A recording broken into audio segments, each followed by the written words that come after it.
When we're all stuck inside, locked down, quarantined, and all we want is someone to drop kick the virus in the shorts, whoever that glorious human is, we'll all agree that they are the greatest American hero.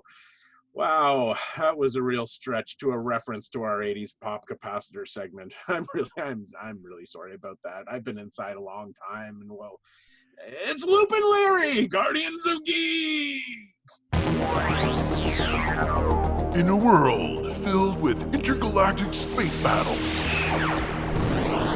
metahuman destruction on a global scale, and psychopathic serial hauntings, there's only one team who can make sense of it all. When your world is overrun with rampant pop culture, call Loop and Larry, Guardians of Geek. Wow, what an explosion once again. That was so big. And now, but what's exciting about this is our first Zoomed podcast. So if you're listening to the podcast in the normal format, you can now go to YouTube and watch the podcast, and you'll see for the first time ever what that explosion actually is. It's like a nuclear blast. I wasn't sure how big you were going to go with it, but you went pretty big. Oh, we went big. We went huge. We've talked about it for 31 episodes. It had to be big. It has to be big. Hey, I'm Loop. And I'm Larry. And this is Guardians of Geek, and I have don't know where to look right now. I'm I just know. sort of looking. I'm like, do I look at you? Am I looking up? This is the weirdest. I don't know. I don't know what I'm doing. I have no clue. No, you really That's don't. hilarious. So we're back with Guardians of Geek, and we lots going on. Lots meaning I'm sitting around doing nothing. But other than that, it's been great. How's everything been going with you? Pretty good. I'm slowly trying to catch up with all those shows that I said that I was going to catch up with. I have restarted the Dark Crystal. Oh, did you restart it? Did you? Oh yeah, I am one episode in. Okay, perfect. So you haven't really. Where were you last time? Like 2 episodes or 3? No, I think I was still on that same episode. But no, I finished that episode. So that's wow. All right. Well, you know what? You're trying. That's all you can do. I'm giving it the old college try. I'm putting forth all the effort I can right now. I'm starting season 2 of Westworld, because that was my other thing. I wanted to watch season 3, but That's right. Yeah, because you're behind. I still haven't finished season 3 yet. We're partway through. It's like, because it's one of those shows that I don't tape on the PVR because I know it's on HBO. Right. So, but then I forget to check HBO for shows that we watch. So then all of a sudden I'll be, oh crap, we haven't finished Westworld yet. So we'll finish it this week. It won't take long. I might catch up to you, and we can actually talk about the finale. Oh yeah, we can. I spent 2 days and we totally binged Brooklyn Nine-Nine, so that's done now. So I've watched the final season of it. Like I didn't watch any of it this season yet. Right. And then they, like, instantly, like the day after it was done, they put it on Netflix. It was really weird. Really? Yeah. And so then we were able to binge season 7, and it was done. Like, is that the last season? Like, is it done? No, it's still got another season, or it could be another 3 seasons for all I know. I know it's for at least another season. Oh, all right. So it's good. It's so funny. Like, binging is the thing that people are doing right now. I just have to make this little announcement here. My son came to me yesterday or a couple days ago to officially tell me that since Disney Plus launched in October, he started watching The Simpsons. He had never really seen The Simpsons before. Okay. So in November, he started watching The Simpsons. The Disney Plus has the first 30 seasons of The Simpsons up there, 600 episodes, and he just finished the 600th episode. He's watched 600 episodes in 6 months. How is he able to do this? I don't know. I have no idea. But he literally has now seen every episode. Oh, there it is. Throughout this pot, you can't see this unless you're watching this. I'm going to be changing my virtual background to whatever show we're talking about, or I'll do my best to. And now Loop is right in the middle of the Simpsons living room, sitting on the couch. This is what we do. So somehow he managed to clear out 600 episodes of The Simpsons. Is that all the seasons, or is that? Well, Or is it, they're at 32 right now, so there are 2 seasons that haven't been posted yet. So he's gonna now try to find those 2 seasons someplace so he can. Wow. But I mean, I have never watched 600 episodes of any show in my entire life, especially in that speed. Like that, like is amazing. I know. Well, my son finished Community in like 2 weeks or something, like all 6 seasons or something. Like he's just like flying. Kids know how to do this. Yeah, they're way better than we are. I can't get past 1 episode of The Dark Crystal in the last 2 months, but he can get through 600 episodes. I don't know. It's my problem is I get about the 3rd or 4th episode of something, and I'm like, oh, my back's hurting, and I'm like, you're getting old, so everything like I'm cramping up. I'm getting a exactly. Well, and then I need ulcer on there, and then I need a break too. Like I'll get through a bunch of, and then I'll be like, I kind of need something else now. Oh I kind of need to move on. I gotta move on with my life. Yeah, there's something. I just wanted to mention a correction from the last episode. Oh yes. So you were talking about Penny Dreadful. Yes, this has been bothering. I knew you were going to bring it up. It's been bothering. Of course I will, because I'm gonna research this after the show. So you're talking about the new season, which is City of Angels, and you said, and you were adamant. Yeah. There's only 1 season of Penny Dreadful, and I said, "Are you sure?" Because I think there was like 2 or 3. I said about twice in the podcast. I said, "Are you sure?" Yeah. No, they're 1 season. That's all there was. There's 3 seasons. Yeah, there were 3. As soon as we finished the podcast, I was like, wait a minute. Why did I say there was 1 episode? That's ridiculous. I watched all 3 seasons. What was I thinking? I don't know. Oh my God, that made me laugh so hard. I was like, because I'm like, I remember it being on for like a really long time. Yep, and it was. So this is technically the 4th season that's on right now, I guess, if you want to put it that way. Apparently, it's considered a spin-off, because I was reading up on it. So it's considered a spin-off of the original. And I think that's what threw me, is that the first one was like a standalone thing. Now this is a second one. So it felt like the first one was just 1 season of a story, and now this is the 2nd season. I'm old. It's all right. It's all right. I just remember it being like on for a long time. And I remember I didn't watch it because it kept getting deeper into seasons. And I was like, it's too late for me to start really jumping into it. But I might actually go back and watch it now, because it looks really interesting. It's the first 3 seasons are fantastic. Like literally one of the best like horror genre TV series ever. It's so good because it's all throwbacks to like the Universal monster universe, but it's really subtle the way they do it. It's really it's so cool. All right, I'm gonna check that out, because it always looked interesting to me. So I'll start to pick away at it. And make sure you watch all 3 seasons, because there are 3. Oh, there are 3. Okay, perfect. Has been confirmed. 3 seasons of Penny Dreadful. I just had to quickly mention the Survivor final. Did you watch Survivor at all this season? I did, absolutely. You and I don't think either of us have ever missed a season. Yeah, I don't think so. This season was phenomenal, I thought. Yeah, I thought it was great. This was maybe one of the top 5 seasons in 20 years. Because the thing is, when you bring all the winners back, you hope for a good season. But I've seen seasons on there that have been a bit of a bust when they brought people back, because people play differently in that. But this one was like everyone, I think, made an impact of some sort, like somewhere within the show. So, it was really well done. It was well done. And what was so interesting about it was to see to watch the players who hadn't been on the show in like 20 years try to figure it out. Like it was almost a new game for them, eh? Yeah, like Boston Rob couldn't break through. Like he couldn't.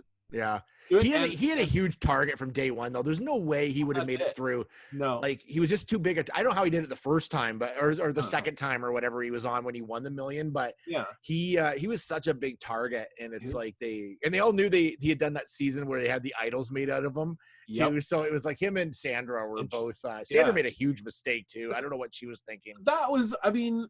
And that was coming right off the back of the other season where she was talking about she's the queen of Survivor and she's only the one who won. And then she comes on this season. This was the season for her to prove that.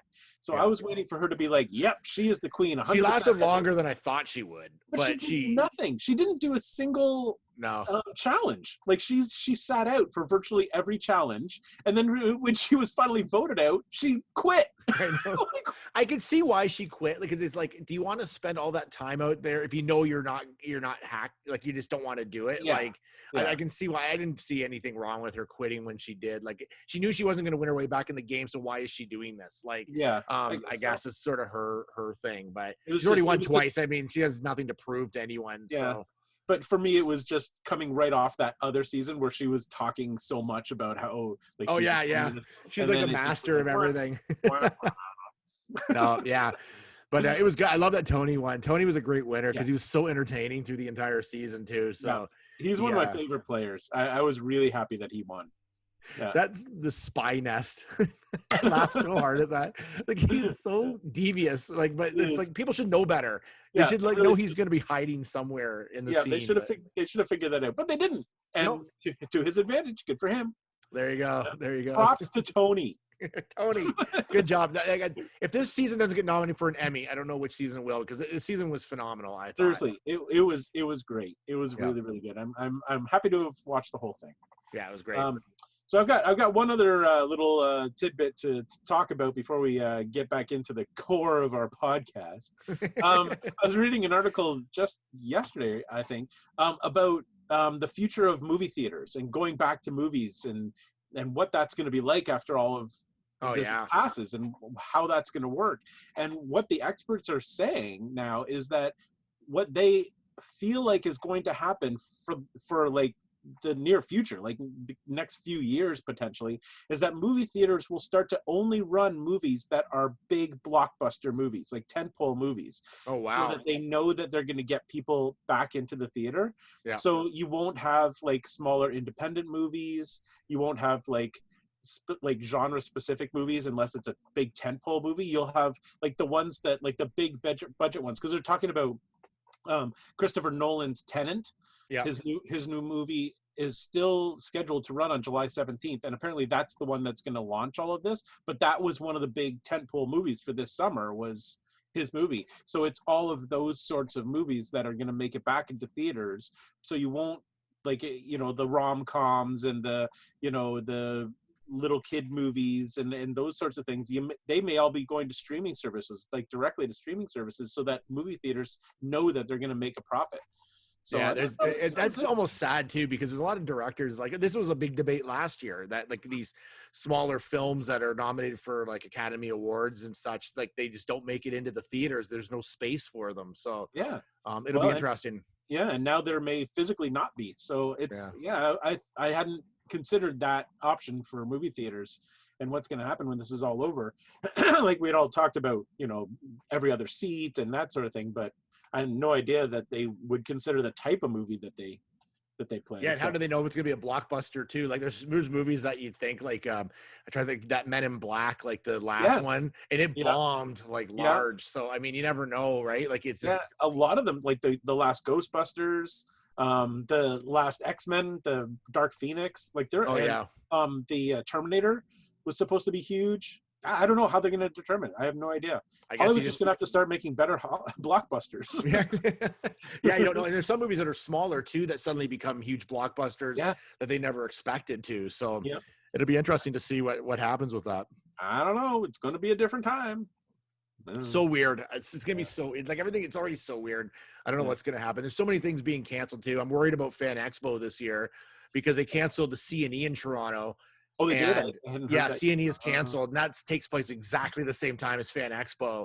Yeah. And I just feel like it's just not going to roll. Like, I just don't know. What I've heard about Fan Expo, because people are constantly asking, is Fan Expo going to be canceled? And apparently the reason they haven't canceled it yet is for insurance reasons. So if they cancel it before the city tells them that they have to, they lose their insurance. Like they won't be able to claim insurance if they just decide that they're going to cancel it. But if they're forced to cancel it by the city, then they can use the insurance money and make the claim and all of that stuff. So they have to wait for somebody to force them to close before they'll actually physically announce it. Yeah, that makes sense. I think that's why we haven't heard yet. Yeah. But you can't have 100,000 people in a venue like that in 3 months. Like it's no, they'd have to like really like make sure that like only so many people will be in the venue every day, like and really limit it, because you're just too close in those things. Like you can't socially distance in them. And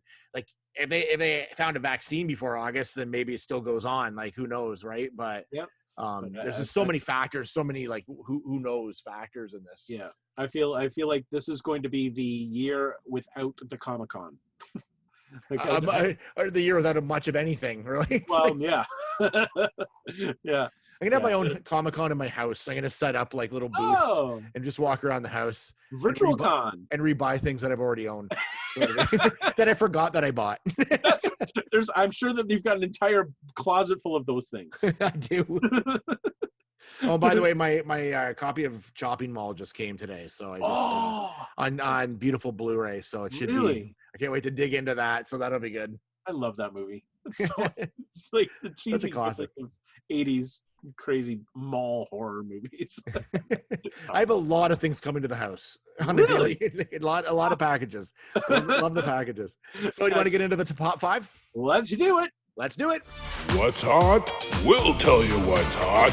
It's the Loop and Larry Pop 5. All right, what's up first? Well, first on our Pop 5 list, we got a little Star Trek that's coming back. Star Trek is making a big resurgence here after Picard. We've got a new Star Trek spin-off called Strange New Worlds. And this one is Pike and Spock, I believe. Isn't it the Pike and Spock story? What else do you know about this? Do you know more about this? Well, I think that combination was on. I haven't watched the next season of Discovery. I've only watched the first season of it, which I loved. I just haven't gotten to the second one.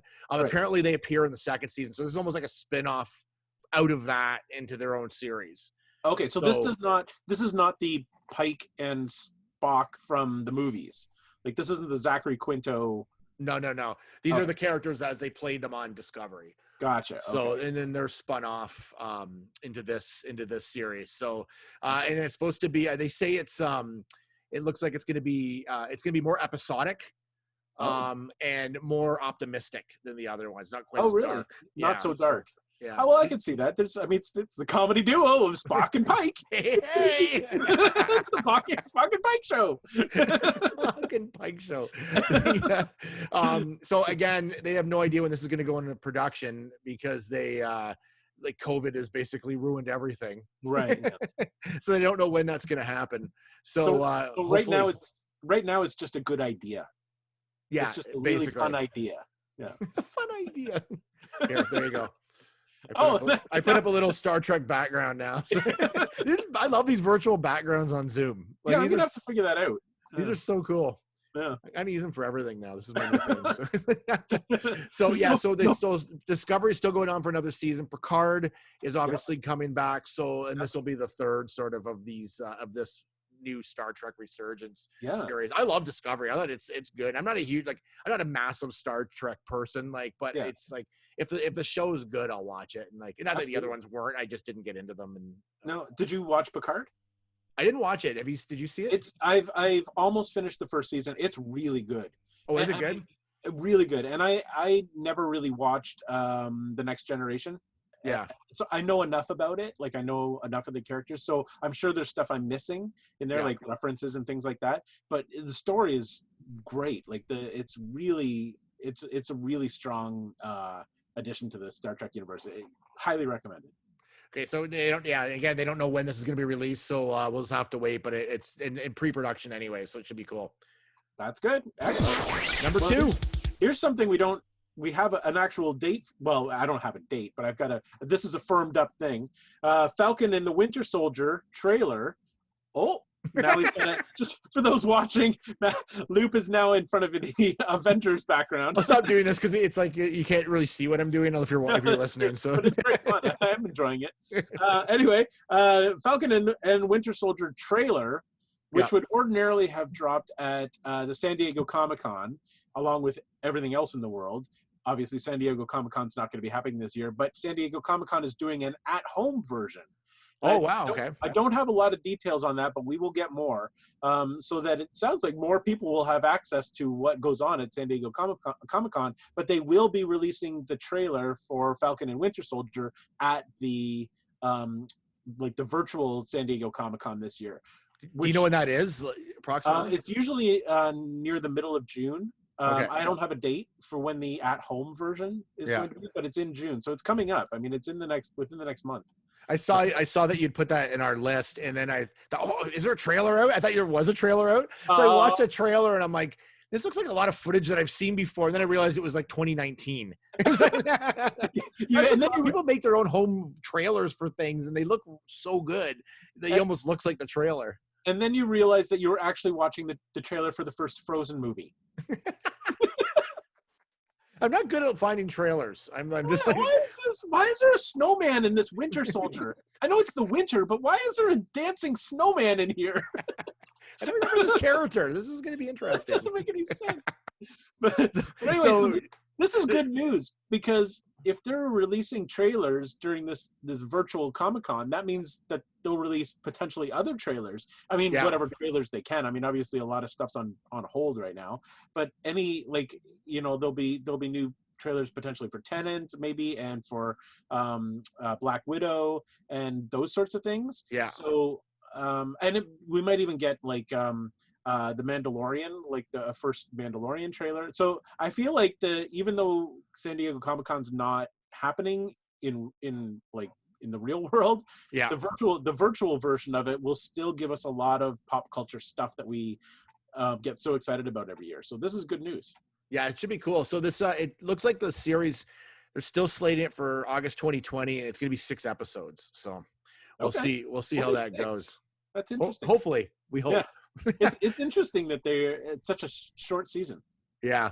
So number 3, let's do that. Oh, number 3. So number 3, speaking of new series and that are coming to the television set, Snowpiercer. The TV show based on the movie by now I just lost his name. Bong Joon-ho. Does that sound right? Close enough. Okay. Yeah, it sounds something like that. The director of Parasite. Yes. Also directed the original Snowpiercer, about a 1,001 car train, essentially, that moves nonstop around the world because of a global environmental crisis where the world is now in a deep freeze. So this train that has 1,000 cars on it has like all of humanity that's left.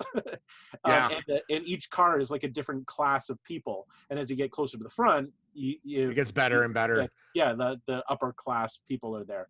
So I thought the movie was. Did you see the movie? I love the movie. Chris Evans is in the movie. Yes, that's right. Yeah. So it's a good segue between Marvel and this. Yeah, there you go. Too bad we didn't get it. No, I didn't really. But so it's coming to Netflix on May 25th as a series.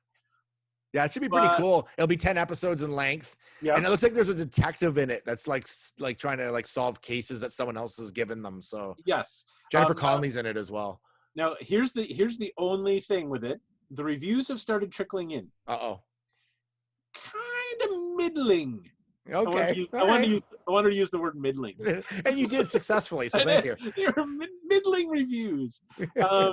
Apparently it's not quite it doesn't quite live up to the quality of the movie, but the production quality is really good. So I guess they're saying it's still like fun to watch, but just don't expect the level of quality of the film is what they're saying. Okay. So all right. But it's still I'll definitely check it out, because I did like the movie. I've seen the movie twice, actually. It's really good. It is. It makes me want to go back and rewatch before this thing comes out. I'm definitely going to do that. All right, number 4. Number 4, Mad Max is getting a prequel. All right. What do you know about this? All I know is that it's based on Charlize Theron's character in Mad Max Fury Road, but it's going to be a younger version of her. Yep, so she's not actually in it. No, that's right. Which would have been probably the draw of it. So that's pretty much all we have right now. It's a prequel to that, so she'll be in it playing that, or someone will be playing that character. Yeah, Furiosa was her name. Yeah. And she was awesome. So I guess maybe we'll see how she lost her arm. Yeah. Maybe that's what it's about. Yeah, I think it's actually called that. It's actually called Furiosa and the Lost Arm. And the Lost Arm. Because apparently they're making a sequel to Mad Max Fury Road as well. Like that's in production as well. So there'll be a prequel and a sequel. So, yeah. I'm excited about this because I love the Mad Max universe. I've always liked it from the beginning. But I'm a little bit worried only because Fury Road was so good that they really need to make sure that these ones are top notch. Yeah. You know what I mean? Because like that was just, it was such a phenomenal entry into that franchise that if it's not quite good enough, people are gonna be like, it's not quite good enough. I always find Mad Max is sort of like the bar of apocalypse and dystopian. You know what I mean? Like it's like that's where it's got to be like just exactly like that. Like anything that's sort of in that genre sort of takes from Mad Max because it's just so savage. Yeah, and this one was the new one was just so cool. Like it was just great. Yeah, so it's going to be interesting to see how they go with this one. But yeah, I'm excited. I'll be there. There's a lot of talk of shows. I like to see them happening, but I know I don't know when productions are starting up again or anything like that. So, and that's the problem. Like a lot of it, like I said, a lot of these are really good ideas that maybe we'll see at some point. I guess they can do a lot of the pre-production stuff. It's just waiting to do the production. Like it's even like The Walking Dead still hasn't aired its last episode because they still had to do some extra production on it, and so it never aired when all the rest did. So it's still in limbo. Like I don't know when that last episode is going to air. Like it still hasn't. They literally have one episode outstanding. Yeah, and so they still have to finish it up, but because this sort of slowed the post production down, that they I think maybe they're working on it now, but it should be done hopefully soon. Like like they have to add the special effects and all that to it, right? So so it wasn't ready in time for air of it, so they're still waiting. So. And on the same note, because we haven't talked about this show in quite a while, Stranger Things has also been postponed. It was supposed to be July. Season 4, the final season, was supposed to be July of this year. Oh, this is the final season, eh? This is the final season. It was supposed to be July. Because they're in their 20s now. Yeah, I know. That's the problem, right? Is that it was delayed. Like I don't know if how much they've shot, but now it's delayed. So by the time they get around to being able to shoot, the first few episodes, the kids are going to be like 18, and the last 2 episodes are going to be in their like early 30s. So I don't know if that's going to change the story at all. I have no idea. It'll be. That one's going to be interesting, but it'll be. I'm worried that 2021 is going to have no new programming because no one have shot anything yet. Like, right? So it's going to be like because it's just delaying all that till, and then you still have to shoot it and do the pre-production and all that stuff. Like, it's going to be a while before we see some of these seasons come back. Like, and the thing is that when they all come back, we're all going to need time off work just to catch up on the shows. It's going to be crazy. Like when all that happens. Speaking of delays, pop number 5. We got The New Mutants has an August release of this movie. I guess this movie has been delayed so many times. It's supposed to come out in 2018. Right. It's been delayed, I think, officially like 4 times, and so it's finally like August 28th is supposed to be the new. It's supposed to come out in April, and then it got delayed, of course, and then now it's supposed to be August 28th. Which is never really a good sign. No, so New Mutants. If you've never heard of it, I probably have, but it's like it's a comic based in the X-Men universe. So it, but they're gonna. Isn't it more like horror based? Well, the comic isn't, but they're trying to make the series more horror based. Like the movie's supposed to be a little bit more horror based and more horror elements in it. Right. So it'll be interesting, like to see it when it finally comes out. I'm sure it's just sitting there waiting to be released. Like in the like. They probably want to make their. I think it costs a lot, so they probably want to make their money out of it. Like, it's why they're just holding on to it. But and then plus, now that the X-Men have really gone to Marvel, like, what do you do with this movie now, right? So it's just sort of in limbo. I think they're just like what you like to call burning it off. Just like showing it, burning it off, getting it out of there. So because I don't think there's any plans to do anything else with it unless it becomes a bona fide hit or something. Like it does a lot. I feel like. I haven't seen anything about this. I don't know how it's going to go, but I feel like it's going to be in the same category as Birds of Prey, the new Birds, like with the one with Harley Quinn, where it looked like everybody was like, "Oh, this is going to be great. This is going to be a great spinoff," and then it totally tanked. Like it just it wasn't what people thought it was going to be. They didn't know what to expect, so people just didn't go. And I just somehow feel like the New Mutants is going to be like that. Yeah, there's not a lot of focus on it, so I think it's just gonna like sort of die a slow death. I don't know. It's got was it Maisie Williams? She's in it, from Game of Thrones. Yeah, so she's in it. But and I also saw too that because it's got like the horror themes that like people are like, oh, they should just put it right on Disney Plus, but Disney Plus wouldn't show something like that. Like they're really careful of the types of movies they will put on there. Like I don't think you'll see a Deadpool on there anytime soon. No, like you might see that family friendly version, that PG. Oh yeah, the cut. Yeah, it may be that version, but not the regular version. So I don't know. We'll see where all these go, but it's good to see that they're like thinking of new things at least. In this time period, like because what else do you have to do other than just think of things? People just need to keep busy, really, is what they need to do. That's true. Just passing the days, thinking of new stuff. Yeah, there you go. Never gonna do anything with it, but it's good to think about anyway. So you want to do pop capacitor? Yeah, let's go back in time. All right, check it out.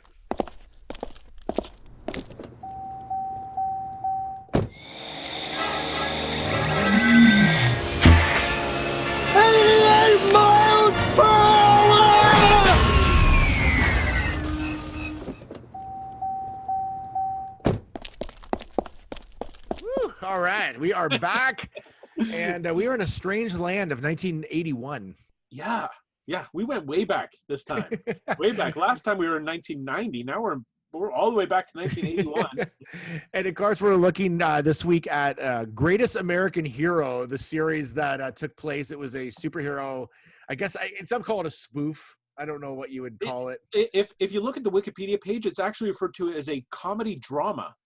Oh, okay. All right. And if you watch this thing again, you could see that that's probably what it is. Take heart, America. At last, help is on the way. He may be unable to leap tall buildings in a single bound. He may be slower than a speeding bullet, and he may be less powerful than a locomotive. But he's working on it. Butterfingers. Give the poor guy a chance. He's just getting started. Good God, Ralph, superpowers. But when he gets it going, there's no stopping him. Make way for the greatest American hero. He's coming to save us this Wednesday. So it was a few years removed from Superman, right? Like the success of Superman. Like, like 77 or 78. So it's 78 or 70. Yeah, 78 I think was the original Superman. So that was like the start of sort of the superhero genre again, and superheroes were starting to get popular because Superman was sort of the one that brought it back. But so it's sort of playing off the heels of that original Christopher Reeve Superman. But it was this to me was sort of like a cross between Superman, the movie, and the A-Team. Yeah, because Stephen J. Cannell did this as well, right? Yes. So because he wrote a lot of those type of action type movie or series in the 80s. Did he do Hill Street Blues? I can't remember. I feel like he may have. We'll have to look that up. I feel like he may have done one of those cop type shows. Yeah, I'm on it right now. So okay, you get on it. I'll talk a little bit. Okay. So the series it ran 3 seasons from 1980 to 1983. And essentially the premise, if you don't remember the show, you will definitely remember the theme song, because the theme song by Joey Scarborough, was really popular on the radio, and a couple notes in and you'll be singing along with it. But essentially the show launched with a 2-hour-long pilot episode. First of all, right now the whole series, all 3 seasons are streaming on Amazon Prime. So if you do want to see it, it is available there. But anyway, so it's 3 seasons. Started with a 2-hour pilot, and essentially the premise was this high school teacher named Ralph Hinckley was traveling in the desert with a FBI agent for some reason, and and they're in the desert, and all of a sudden a spaceship sort of hovers over them and lands in front of them, and out from the spaceship comes the FBI agent's dead partner, which is weird enough. But then the dead partner imparts onto the two of them a box with a super suit in it. Yes, for whatever reason. For whatever reason. and essentially says, you are now entrusted to wear this super suit and you must do good things. And anyway, they can't believe their eyes. But the most of the pilot episode is a drama. There's very little comedy in there because the whole thing opens up. The teacher is it's also very dated. It's 1981, so a lot of the terms that they use are pretty dated. So he was referred to back then as a special ed teacher. So that's right. And he mentions it like every time he talks to somebody, and he makes sure he says special ed. Yeah, because that's what it was called at the time. I remember those. But anyway, so it's a special education class for students who have learning needs. But they were also like older than he was. Yeah, he was like, it was like another version. I don't know why classes like this had to be like this in the movie, but it's basically Welcome Back, Kotter. Yes, like it was the same type of class. These like street thugs or whatever that have a good heart, but they don't know it yet until he brings it out. That's exactly.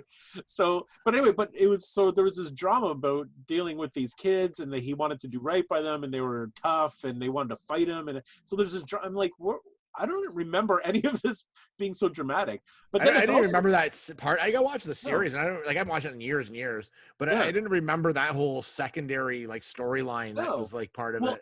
And then there's another storyline. It doesn't go on for very long, but it talks about how this Ralph is in the midst of a custody battle with his ex-wife.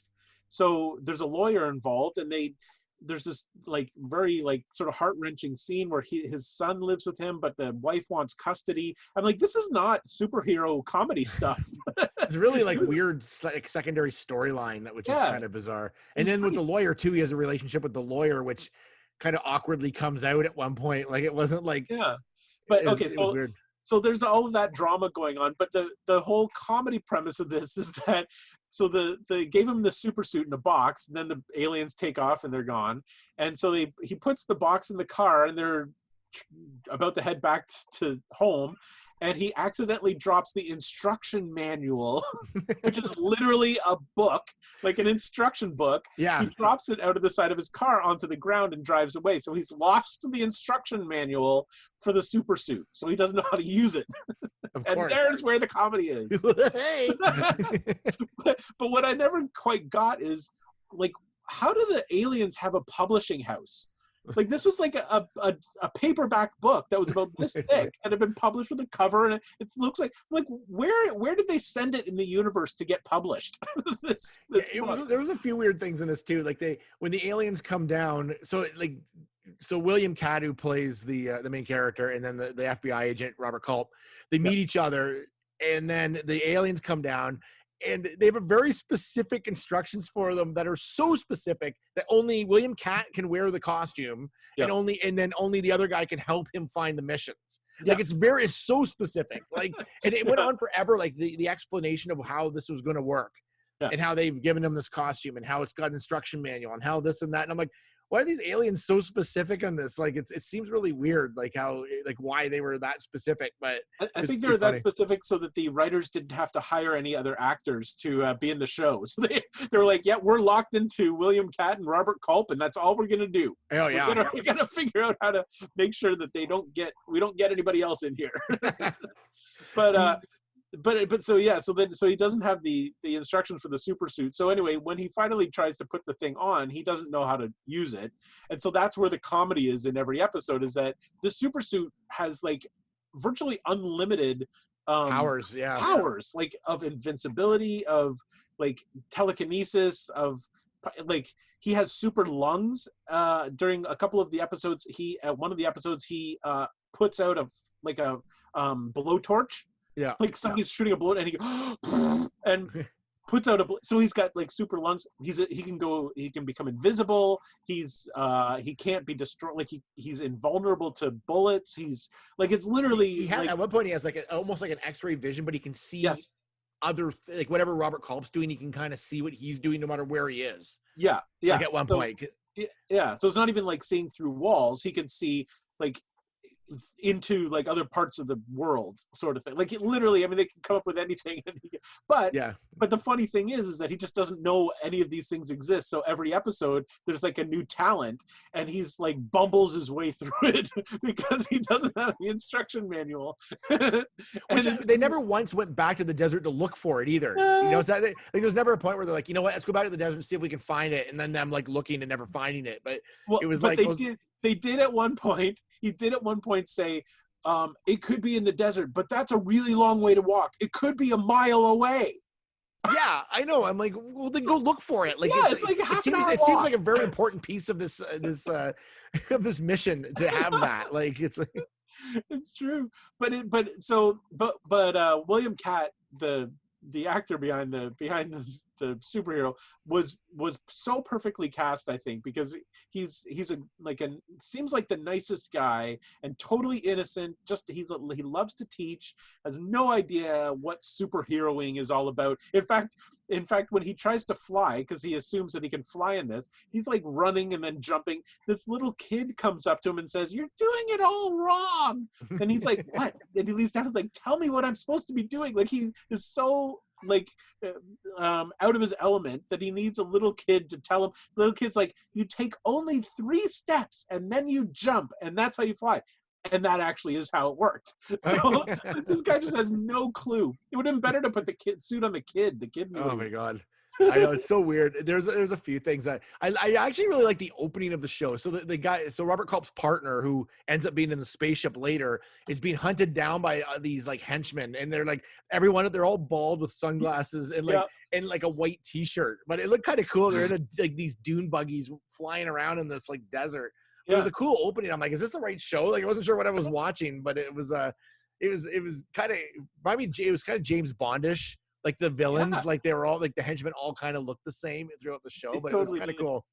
They had a bit of a budget for this show. Like they didn't skimp. Like those dune buggies, they had a few of them, like at least 3 or 4 that were seen, and they were all black and they were really cool. They had helicopters, they had rented mansions that have gunfights, and the special effects were all good too. Like they were the spaceship. The spaceship I thought looked really good. The spaceship was awesome. That was actually, it looked like Close Encounters the third kind. Yeah. But then as the show progressed and he starts doing more of his superhero-y stuff, then the special effects fall apart, because there's one scene where he's flying and they, like, I don't know if they just didn't even make an attempt to hide the cables or what, but there was one where you totally could see the wires that were holding him. And then at one point, a dune buggy drives up to him, and he puts his foot out to stop it, and then gives it a push, and the dune buggy like flies away. Essentially, the guy just put it in reverse and just drove backwards. Like, it was, there was nothing fancy about the move at all. But, I thought that the subplot with this villain trying to take over the world or whatever he was, I didn't really know what his exact mission was, but he wanted to get his guy to become the president of the United States. So the president would be part of his organization. That's what they were doing. Was that vice president or whatever. It was a vice president, right? Yeah. It's like, that actor and then the girl that played like in the classroom, like the main girl from the classroom, were both in V, and then they showed them both back to back, and I'm like, oh my God, I remember her from V, and then they showed him, and it's like, I can't remember what character he played in V, but he was like one of the kind of like the head of the aliens when they first like showed up. Like, anyways, it was kind of cool that they were both in that as well. I thought that was fun. Yeah, that was really cool. Like, it's very dated because of the time that it was done. But I was really surprised. Like, I watched the pilot all the way through, and I was pretty like into it. I thought this is actually really I really enjoyed it. Actually, I thought it was well like put together. It was like there's a few things I thought were weird in it. Okay. Sometimes, so they had the regular sort of action music you would have heard in like the A-Team. Like there's a standard Mike Post sort of action sort of background music that he used in that time period that you could have put that music in any of his other shows. Yes. And Stephen J. Cannell's in any other show. But then there's they'd have these like actual songs in it. Like when something sad would happen, there'd be this like a real song would be put in, and it was really out of place. Yeah. Like it seemed really weird. At one point, and I don't know that I caught it in the pilot, and they may have removed it, but I was looking at Wikipedia afterwards. They played Rocket Man. They played Elton John's Rocket Man in the pilot episode. Oh, did they really? I feel like they may have taken it out now because of licensing issues. But when it aired, they played Rocket Man because I don't know why they played Rocket Man, but yeah, it was in there too. It was kind of strange. I guess it was that. Go on. I part of the thing is that even though this guy has superpowers, he doesn't have a super name. Like he's just Ralph. Like they never give him a name. At one point, he calls himself Captain Crash because this is part of the comedy side of it. He figures out how to fly, so he can jump and fly, but he never, in 3 seasons, figures out how to land. So every time he comes down, it's always like a crash, and he'll like roll on the ground, and it's hilarious. Apparently, that suit protects his head too, because he crashed into a wall a few times. So I mean, even if the suit was indestructible, your head's still like normal, right? Like there was a couple of funny parts I thought too. Like so he has this group of kids, who are virtually adults. Yeah, there's a couple of weird things with that. So the girl suddenly says that she loves William Catt, like the one student, and there was no indication of this at all. All of a sudden, like they had this ongoing relationship, which was never going on. But she talked about it like it was going on, and he's like, "There's nothing happening." And I'm like, "Where'd this come from?" Like there was like the plot. It didn't need any of that. Like it was like I don't know why that was in there. Like it was like a one scene thing too. Like it didn't. There's no lead up and there was no follow up. Like like when she asked him to go to the back of the bus and she tells him this thing as if they're already in a relationship, and he's like, he goes. And it's like, well, he's a teacher. Like, why would he be like interested in you at all? Like, it's like ridiculous. Like, I don't know. And there were a few strange things like that. And then the main kid that like was against everything, and then he kind of turns him around. He's like, there's a part where he goes, he always does that because they have to have a New York accent or something. He's like, hey, I ain't no Cary Grant. And I'm like, what kid ever would reference Cary Grant in the 80s? Like as a like it's such bad dialogue writing for like a kid, like a teenager, right? Like that's true. Even no teenager in the 80s that would ever say Cary Grant is a reference. Like yeah, that was a bit of a stretch. I couldn't stop laughing. I'm like, that is a really dated reference, even at that time. It's true. There was also a really strange scene right in the middle, where there was no lead up to this. It was a boxing match right in the middle of the episode between the teacher and like his head student. So I don't know if it was a gym class or no. The kid wanted to beat him up, and he said, "Okay, well, let's talk to Coach so and so, and we'll have a boxing match." Oh, okay, maybe I missed that part. But at the same time, I'm like, what teacher is fighting a child in a boxing ring like at school? And they were like killing each other. I know, and I'm like, this is your student. Like, what if you actually hurt him? Like, it's exactly. And then the coach was standing there just with his whistle, just like refereeing this thing as if it was like a sanctioned event. The classic coach too, like that coach that just doesn't give a crap. Like he's just sitting there, like whatever. Yeah.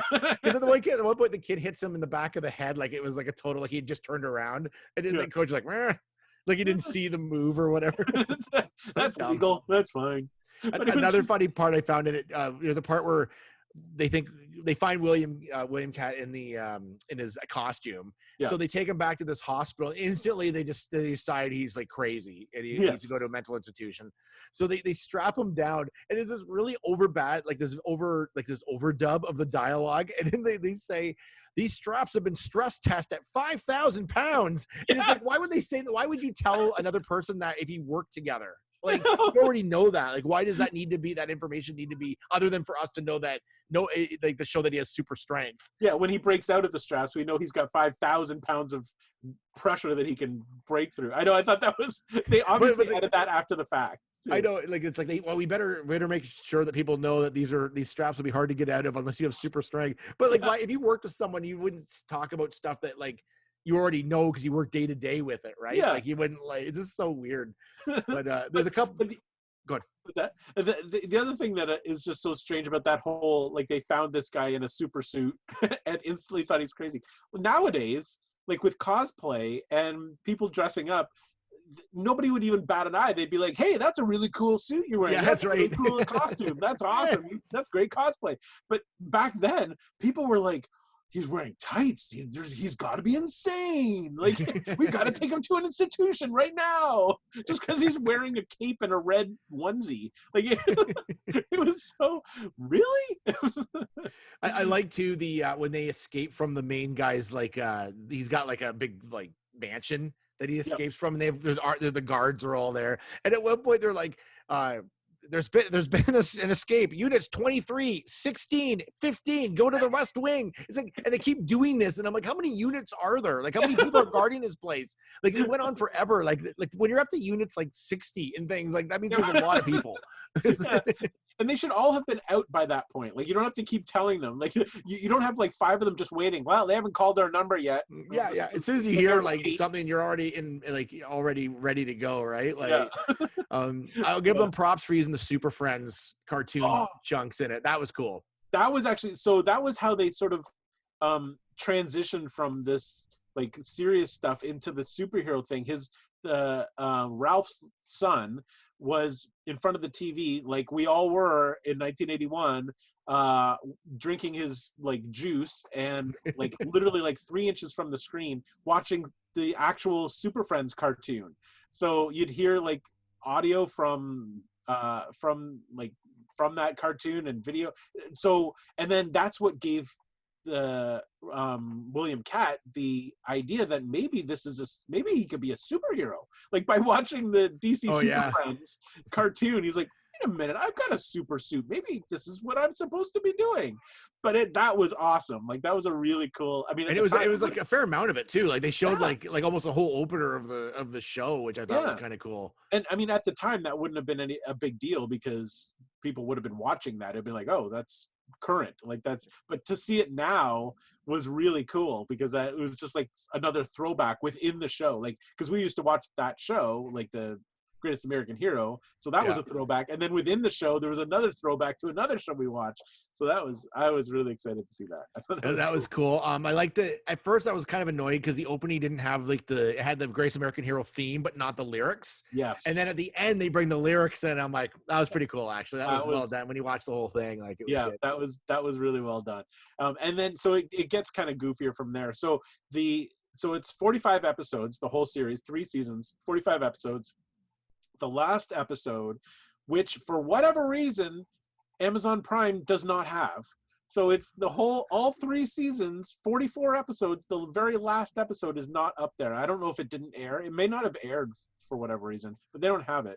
But anyway, the last episode was actually called The Greatest American Heroine. And what happened in it was that apparently Ralph's secret identity was revealed to the world. So by that point, so he was found out. People knew that he was the greatest American hero, and I don't know how they couldn't have. He didn't have a mask on, like he's still the same face.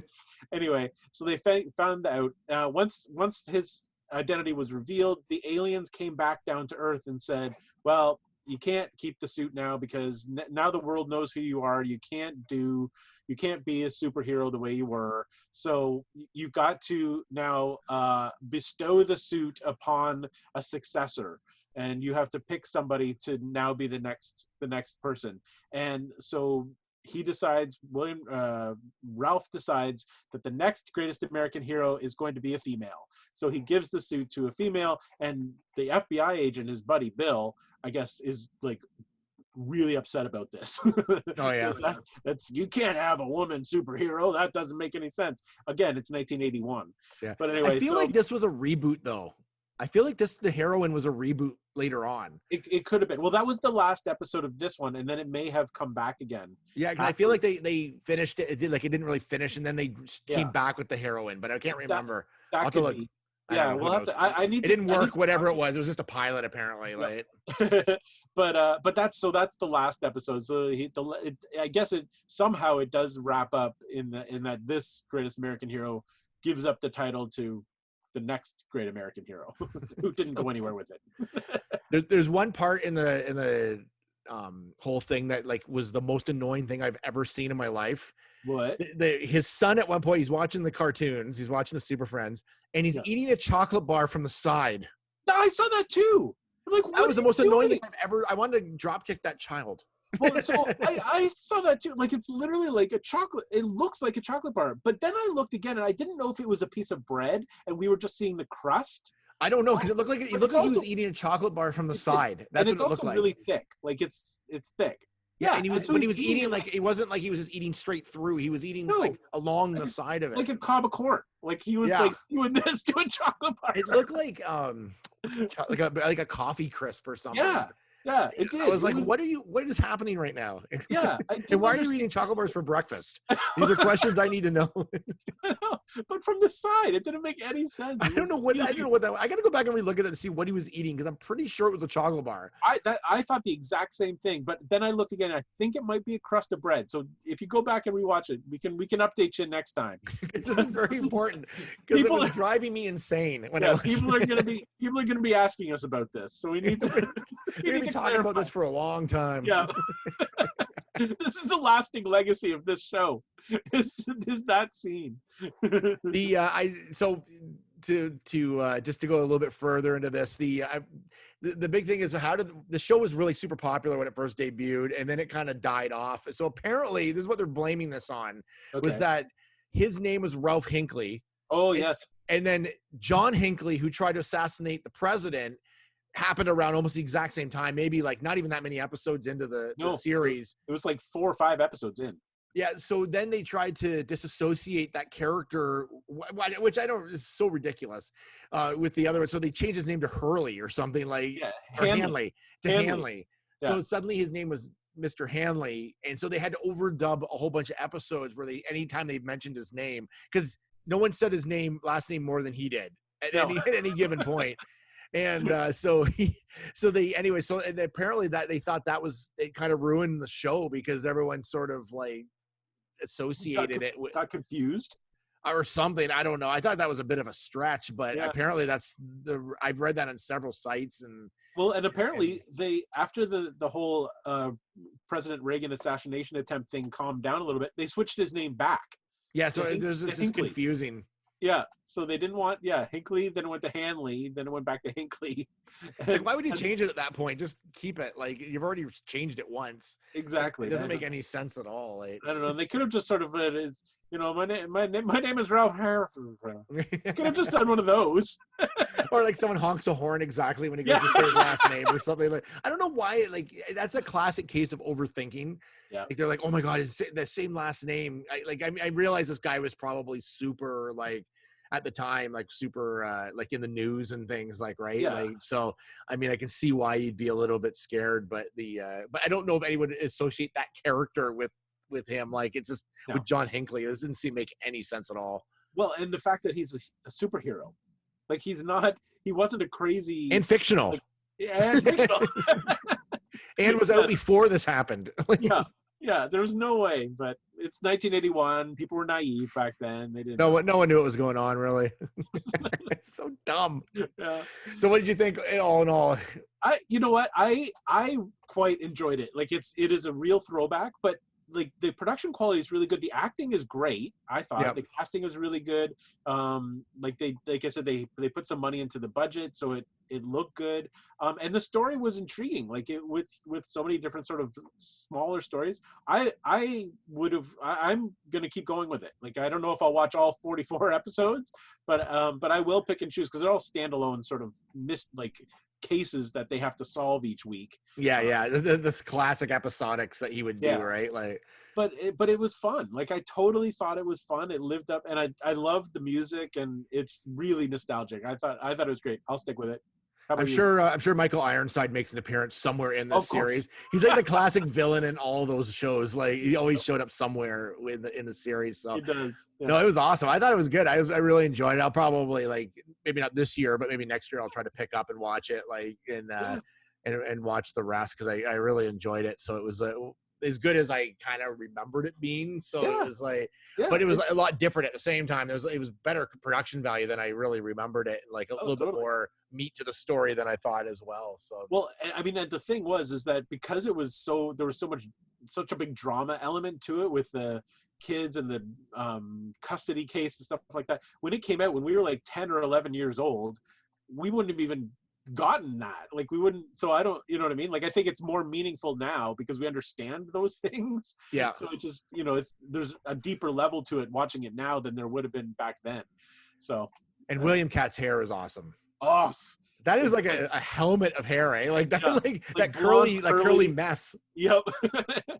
And it's super hair too. It never gets messed up, no matter what he does. Even when he's flying, there's really no wind. It's wind resistant. It is. I think that's why he never hurt his head when he hit walls. It was that cushion of hair saved him every single time. This That's awesome. There's nothing this suit couldn't do. Well, this is our first episode on Zoom. Yep. And in our first podcast, like from this format, so hopefully it works out. It looks pretty good so far. Though it's recording, I don't know what's going to happen when I stop recording. So I don't know. Where does it go? I don't know where it goes on the computer. It just starts recording, so I'll have to find it. And I'll get this edited up so you can watch it again on YouTube because we have a YouTube channel, right? Yeah, we do actually. Yeah, we have. Have we ever mentioned our YouTube channel? I don't know. We maybe have. Not a lot of activity on the YouTube, but we do have a lot of our promos up there. That's where our famous promos. Yeah, so they'll go there, and and now this will be there. So for the next foreseeable future, this will be the way to go. Yeah, I like it better because in the studio I don't see you, so I don't know what's going on in your life, and then this way we can at least see each other, and then it just gives something else for people to do. So, and I get to use all these cool Zoom backgrounds. I mean, why wouldn't you want to do it this way? I know, it's so much fun. I like how you've positioned your background. So Larry's got like about 1 million movies behind him. It looks like it's like a set for like a TV show or something. Let's see. I even put a little Darth Maul in here. Yeah, I want to see if that changes each week, like to see what else we can put in there for the keen eye. You might see something. You're gonna have to look. Keep watching. I'm in the Twin Peaks Red Room, so in the Black Lodge. So I'll stay in here for a while. And then once in a while, I like to change my background up. So this is a lot of fun. I love it. So make sure you check us out on all our socials once again. And thank you to everybody who's been listening to the show. And keep listening. Keep watching. Now you can watch it. And we'll see you next time on Loop and Larry, Guardians of Geek.